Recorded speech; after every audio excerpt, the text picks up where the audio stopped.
Tervetuloa taas tänne Leffahullu-podcastin pariin. Tällä kertaa arvostelussa Chris Prattin tähdittämä elokuva Mercy.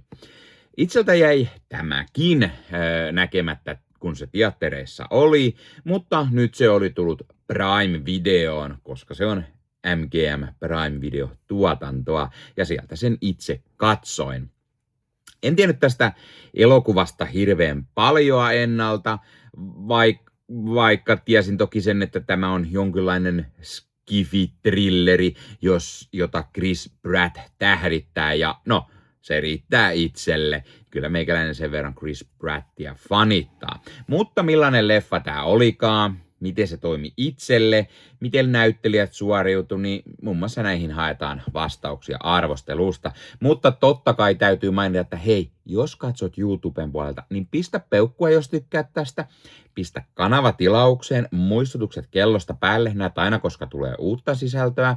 Se totta kai auttaa kanavaa ja sillä tavalla myös, no kyllä te tiedätte. Ja jos lisää haluat auttaa kanavaa, niin Leffahullu YouTube-kanavan jäseneksi voi liittyä. Jäsenet muun muassa näkee videoita ennakkoon. Siellä on useampi video tällä hetkellä, mitä voi katsoa ennakkoon. Ja totta kai se auttaa ja tukee myös kanavaa. Tämän lisäksi jäsenet saavat nimensä johonkin päin videoa sekä sitten jakson kuvauksiin. Ja oikein iso kiitos kaikille kanavan jäsenille ja tukijoille. Nyt elokuva-arvostelun pariin, eli Mercy. Los Angeles on vaipunut rikollisuuteen, kun miljoonat ihmiset joutuvat rikollisten hampaisiin. Estääkseen tätä on perustettu Mercy, tällainen tekoälyohjelma, joka toimii oikeusasteena ja tuomitsee pahiksia kylmien faktojen ja ihmisten digitaalisen jalanjälkien perusteella. Kun Chris Prattin esittämä etsivä Chris Raven joutuukin itse Mercyn tuomioistuimeen, joutuu hän videoiden avulla kertomaan, mitä on tapahtunut, ja koittaa kertoa ja näyttää syyttömyytensä ennen kuin hänet teloitetaan, koska hän on tappanut oman vaimonsa. Spoilereita. Ja aikaa tähän on 90 minuuttia, eli aika lailla se leffan kesto. Ravenia tosiaan siis syytetään vaimonsa murhasta, mutta hänellä ei ole mitään tietoa asiasta, ei muistikuvia, ei sitä, että hän olisi sitä tehnyt, eihän hän nyt vaimoaan nyt tappaisi, mutta ainut vaan, että kaikesta on videotositteita, koska kaikkien pitää olla tällaisessa datayhteydessä, jota sitten tämä Mercy voi käyttää ja tuomita rikolliset. Ja kun kaikki tämä tapahtuu syytetyn ollessa kahlittuna tuoliin, ja tämä syytetty saa käyttää tietokoneita äänikomentoin, näppäimistön ja keskustella tuttujen, sukulaisten ja muiden kanssa ja yrittää näyttää sen, että hän on syytön. No totta kai, kun kyseessä on sitten vielä etsivä, niin hän sitten yrittää saada selville, että kuka hänen vaimonsa on murhannut, vai onko hän kenties itse syyllinen. Tämä elokuva muistuttaa paljon Minority Report-leffaa, vaikka siinä ehkä onkin rikosten ennaltaehkäisyä, niin tämä on taas jälkikäteen toimivaa niin kuin syyllisyyden hakemista tekoälyn toimesta. Tämä muistuttaa myös paljon takaa-ajettu leffaa ja sellaisia rikosetsivä dekkareita. Mielestäni tämä oli oikein hyvä leffa. Tämä oli oikeasti aika yllättävän hyvä. Otteessaan pitävä tämmöinen skifi, kybertrilleri, murhamysteeri etsivä leffa. Ja mun mielestä se jännittää aika paljon sitä, että miten Chris Prattin hahmo, tämä Chris Raven, todistaa syyttömyytensä ja välttää sen kuoleman tuomion. Vai onnistuuko hän siinä? Kuka on syyllinen Ravenin vaimon kuolemaan? Onko se hän itse vai joku muu? Sen lisäksi tämä dystooppinen lähitulevaisuus oli mun mielestä kiinnostava. Tapahtumat sijoittuu siis vuoteen 2029, eli hyvin lyhyen ajan päähän Los Angelesin, jossa siis rikolliset on eristettyinä tällaisiin omiin alueisiin ja poliisi koittaa sitten vaan jotenkin pärjätä ja tekoälytuomari sitten tuomitsee rikollisia kuolemaan. Ja totta kai tämä leffa on vielä täynnä twistejä ja juonen käänteitä, jotka toimii mun mielestä varsin hyvin. Joo, voi olla, että vastaavia on nähty muissa elokuvissa usein ja osa on ennalta arvattavia, mutta jotenkin mun mielestä vaan kaikki toimi itselle. Ja aika lailla myös hyvien näyttelijöiden ansiota on, että tämä mun mielestä toimi, koska katsoja ei voi olla ihan täysin varma, onko tämä etsivä Raven syyllinen vai syytön. Kuten mä sanoin, Chris Pratt tähdittää tätä leffaa ja jotenkin hän sopii mun mielestä tällaiseksi etsiväksi, joka saa kuulla vaimonsa kuolleen ja että häntä pidetään syyllisenä, kun tämä viattomalta näyttävä etsivä Raven sit koittaa näyttää tätä syyttömyyttään, niin alkaakin löytymään lisää todisteita sen puolesta, että hän saattaakin olla syyllinen. Ja se, että Chris Pratt vaan on niin tosi hyvä tässä roolissa ja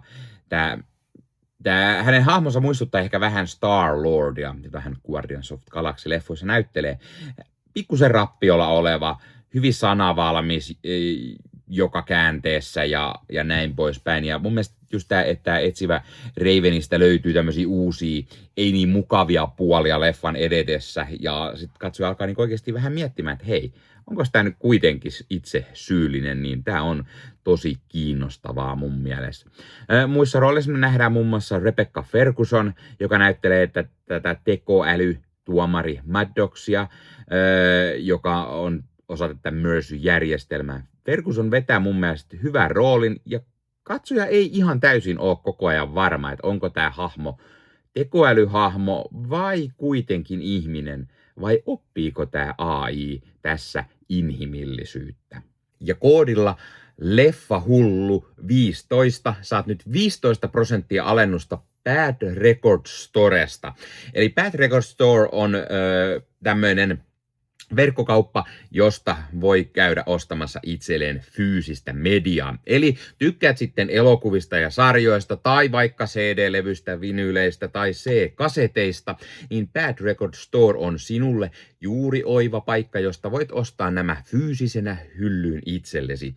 Sivustolta löytyy esimerkiksi kaikille leffadikkareille mielenkiintoisia julkaisuja. Sieltä löytyy leffoja esimerkiksi, mitä ei enää välttämättä muualta löydä, koska ne painokset on aikaa sitten myyty loppuun. Sieltä löytyy mukavasti pohjoismaalaisia julkaisuja tai Suomi-julkaisuja, eli sellaisia, mitkä moni varmasti haluaa hyllyynsä ja tykkää keräillä. Ja sieltä löytyy oivaan hintaan kaiken näköistä mukavaa leffaa ja löytyy 4K:na, löytyy Blu-rayna, löytyy DVD:nä, ihan mistä sitten formaatista itse tykkäät. Ja kuten sanottua, myös jos dikkaat esimerkiksi musiikista, vinyyleistä, CD-levyistä, C-kaseteista, niin Bad Record Storesta sellaisia löytyy. Ja kun käytät koodia LEFFAHULLU15, saat sen 15% alennusta. Ja kun vielä menet YouTuben puolelta, tuossa kuvauksissa alta näkyvän linkin kautta sinne Bad Record Storeen, niin sitten vielä meikäläinenkin hyötyy siitä jotain. Eli kannattaa ihmeessä käydä tuon linkin kautta, ja sitten kun käytät siellä sen koodin LEFFAHULLU15, niin saat sen 15% alennusta. Eli mikä sen mukavampaa pikkualennus, kun käyt ostavassa itsellesi hyllyyn omaan leffakokoelmaan lisää täytettä. Eli kipin kapin katsomaan sinne, ja Bad Record Storesta on tulossa myös esittelyvideota, eli mitä kaikkea mukavaa sieltä sivustolta löytyy, joten pidä Leffahullu YouTube-kanavaa silmällä, niin lähiaikoina sinne varmasti sellainenkin ilmestyy. Nyt takaisin arvostelun pariin. Annabelle Wallis puolestaan näyttelee Nicole Ravenia, eli tämän Chrisin vaimoa, jota nähdään sitten useissa videomateriaaleissa. Kali Reis on Jacqueline Jack Diallo, tämän Chris Ravenin tämmöinen työkaveri, joka auttaa sitten Ravenia murhatutkimuksessa ja syyttömyytensä todistamisessa. Chris Sullivan on puolestaan Rob Nelson, tämän Nicole-vaimon työkaveri ja sitten Chrisin AA-tukihenkilö, koska hänellä on myös alkoholiongelmia. Kylie Rogers on Britt Raven, Chrisin ja Nicolen tytär. Jeff Pierre on Patrick Burke, Nicolen ystävä. Ja Kenneth Choi on taas Chrisin entinen pari Ray. Mun mielestä kaikki vetää varsin toimivat roolisuoritukset ja Carly Racin tää Diallo on mun mielestä tosi hyvä tämmönen poliisihahmo ja hyvin sen tyylinen, kun hän on aiemminkin näytellyt. Jotenkin se, että AI-tekoäly pyörittää tällaista isoa oikeusastetta, niin se ei ole kaukaa haettu idea. Vaikka tämä tapahtuukin vain 3 vuotta tulevaisuudessa, niin se on selvästi juuri niin skifiä, ettei 3 vuodessa vielä voi tällaista tapahtua, mutta ehkä vähän myöhemmin tulevaisuudessa se voisi olla mahdollista. Ja se, että tekoäly pääsee kaikkeen digitaaliseen materiaaliin käsiksi ja sitä voidaan käyttää tuomioistuimessa, voisi olla täysin mahdollista ja jopa uskottavaa. Ja ihmisten kaikki digitaalinen jälki tekoälyn käytettävissä ja niin, että ihmiset käyttää burnereita, eli kertakäyttökännyköitä, ettei digitaalista jalanjälkeä jää, niin sekin on hyvin uskottavaa. Toki leffassa nähdään sitten vähän enemmänkin skifi-elementtejä, vaikka lentäviä ajoneuvoja ja nää, niin ihan ei 3 vuodessa niin tule tapahtumaan. Elokuva on myös jonkun verran kantaa ottava ja maalailee tulevaisuuden uhkakuvia, mutta mielestäni ihan varsin hyvin tehty. Tämän elokuvan on ohjannut Timur Bekmambetov, joka tunnetaan muun muassa leffoistaan Night Watch ja Day Watch, Wanted, Abraham Lincoln, Vampire Hunter ja sitten tämän Ben Hurin uudesta versiosta. Kirjoittajana Marco Van Belle, jonka toinen kreditoitu kirjoitus tämä onkin. Ensimmäisen ollessa joku pienimuotoinen B-leffa Arthur ja Merlin. Mielestäni nämä herrat on onnistunut tekemään varsin hyvän ja kiinnostavan leffan.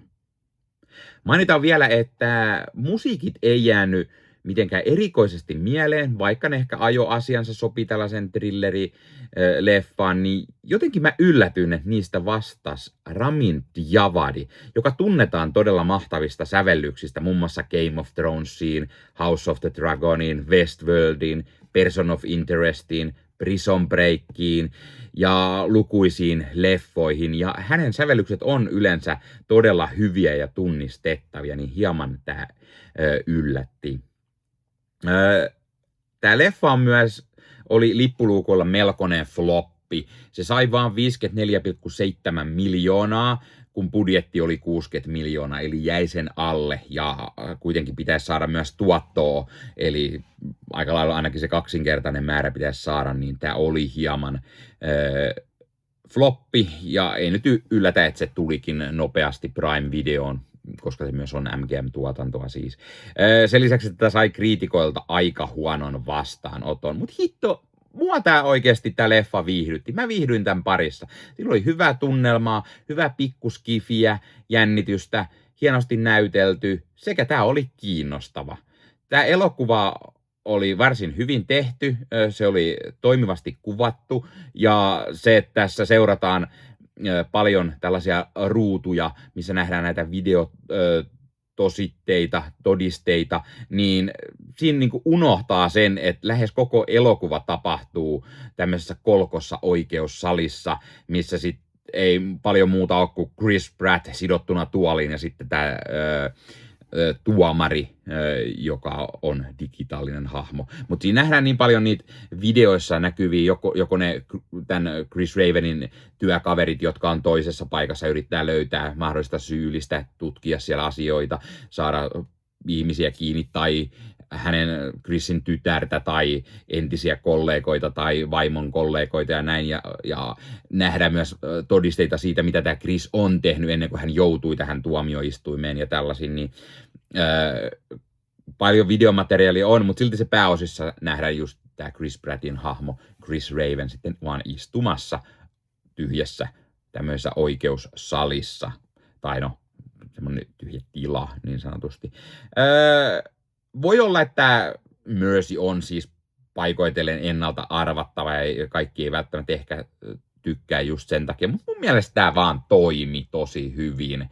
Ja moni voi olla, että kritisoi sitä just, että ottaa ehkä liikaa toisista leffoista, on Minority Reportin tai taka-ajetun klooni tai kopio niistä, mutta mun mielestä tämä oli varsin toimiva itsenäinen leffa.